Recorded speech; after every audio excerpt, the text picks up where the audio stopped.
Good morning, everybody. I am here to give you a quick tour of your new online textbook.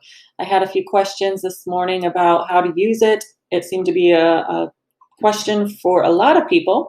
So I'm just going to show you some quick tips and tricks to help you navigate the new online portal. It goes by many names. It's called Cengage, it's called MindTap, it's called NGL Sync, all of these different things. Oh, Aplia is for the homework. So there's all these weird little catchphrases. So if you hear me use those words, Cengage, MindTap, Aplia, NGL Sync, all the same thing. It's really just the online portal for our textbook and our homework.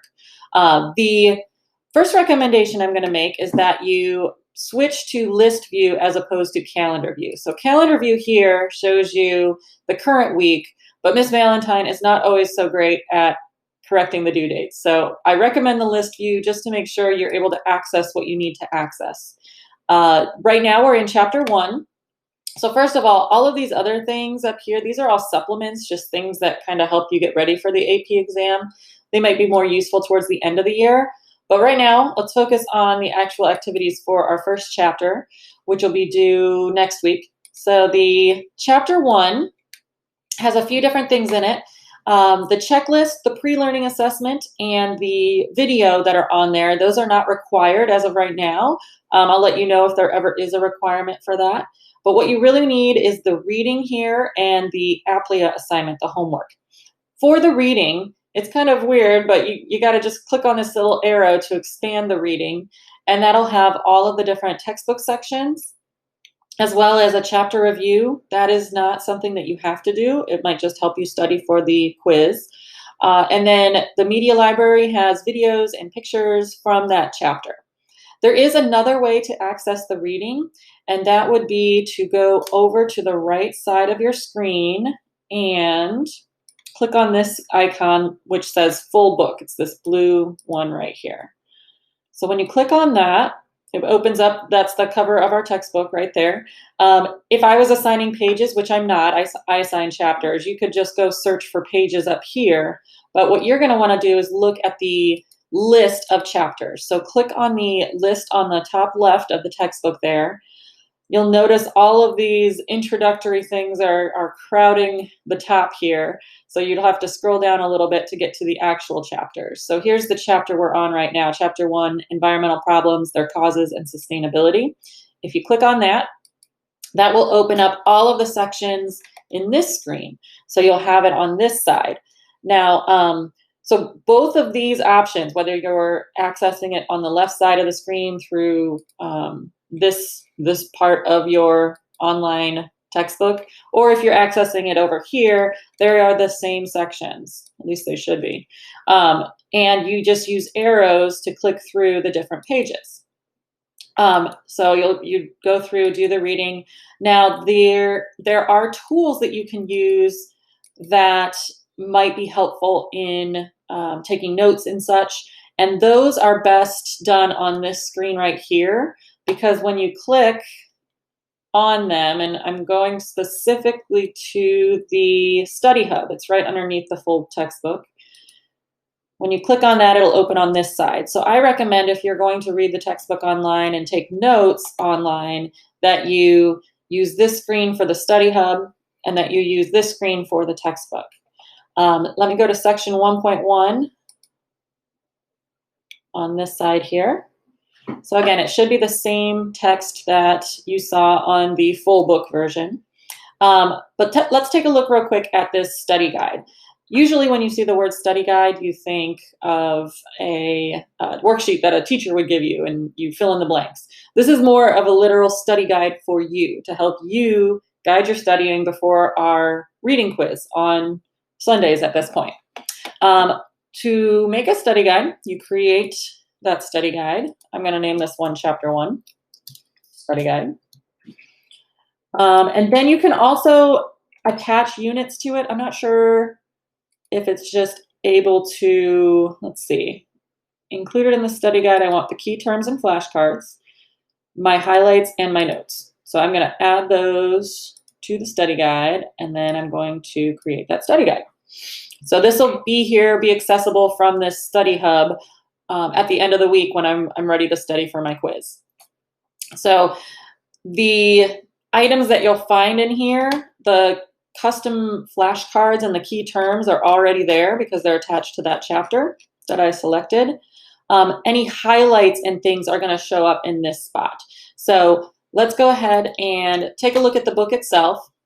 On this page, this one is just talking about resource use. If I want to do a highlight, I can click on this button right here, and you can highlight the text that you want to highlight, and it'll give you the app option. You can either take a note, so you can write a note to summarize this. You can highlight it like that. Or there's even a function to let it read it to you. So if you want to hear it out loud, you can highlight something and read the text.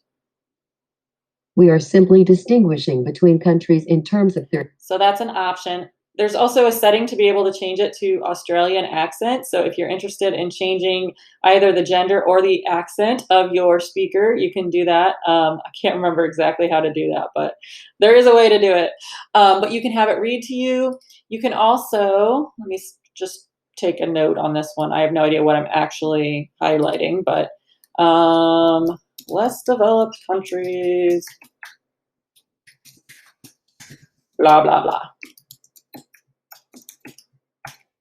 I'll make that note about that sentence. And now when I go to my custom study guide, it has my highlighting. I'm looking for my notes. Maybe the notes are in this section here. So it did actually just take that section, and there's my note there, less developed countries, blah, blah, blah. So that goes into the notes and highlights. Another thing is a bookmark. So let's just say I want to go to this section. I'll just switch sections for here. I think that this page is really helpful. This picture is very helpful. I can go up here and bookmark it. And then when I go to my study hub, that page will be bookmarked. So I can just click on it, and boom, there it is. So all of those are different options for you in using the online text. Some of these things are things that you couldn't do with a regular paper copy textbook. When you go to college, you will actually be allowed to write and highlight in your own textbooks because you pay for them. They're very expensive. But in the high school textbooks, you're not able to do that, so it's kind of handy to have these online tools as well. So I recommend checking out the Study Hub. Another cool tool here is the flashcards. So even if you don't do a study guide, if you just want to practice some of the terms, you can switch it so that the definition comes first, and then as you read the definition, you flip the card, sustainability, go to the next card, read the definition.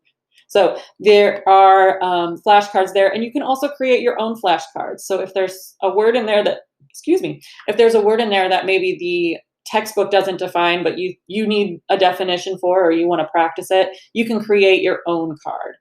Also shuffle deck. So there's a lot of options there with the flashcards, and that might be just a useful activity right before you take the test to make sure you know all of the terms that you're going to see in the quiz. Okay, well, that is the gist of what I have for you today. Now, there are lots of other possibilities, lots of different options with this, with the online textbook, with the reading. The APLIA assignment, I will just note real quick with the APLIA assignment, you do get 3 attempts for each section of the homework. And just a reminder that the text that is in here is not necessarily going to help you answer all the questions. You actually need the textbook to be able to do that. So it might be useful to maybe have your APLIA open on one side and have your textbook open in a different tab so you can read and work on this at the same time. Or focus on your reading first, and then when you go in to do your APLIA assignments, you will have that information in your head or in your study hub to be able to refer to. One other thing about this, each attempt is counting towards your total score. So the final score that you get for each section will be an average of your 3 scores. You also do not have to take all 3 attempts. You could take just 1 attempt and then stick with that.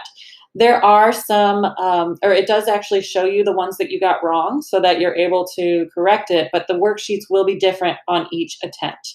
And once again, there are several different sections for each homework assignment.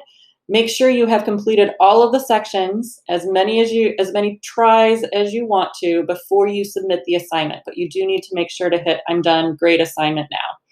Once again, I'll say this, I've said it a few times in class.